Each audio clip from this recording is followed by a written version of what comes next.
We are getting some big IPOs coming towards the tech world at substantial size. Do we have the capacity to absorb all of these big numbers? The answer is yes. There's still plenty of cash sloshing about in the system and a lot of cash looking for a home.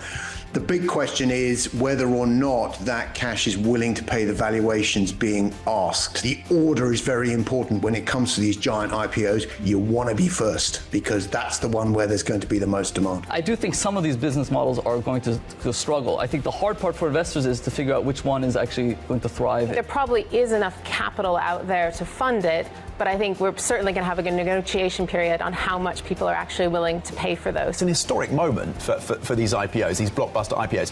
How are those clients saying that they plan to fund that exposure to those IPOs? The way we think about it is probably technical in the nature rather than changing fundamentally what is happening in the market. I think it's a very important point to make because there is a lot of concern in the market what it actually means for the market stability.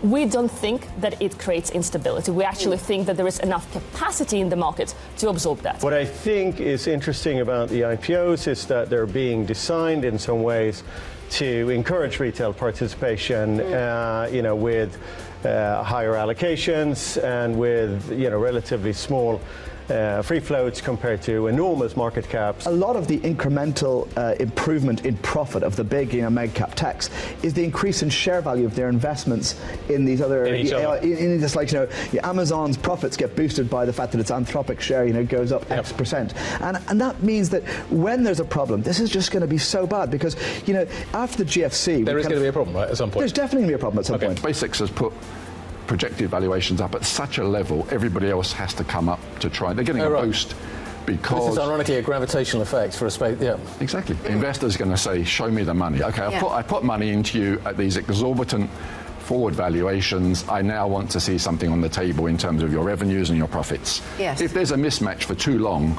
people are going to say, we don't like... And that SpaceX is a big enough one for people to short.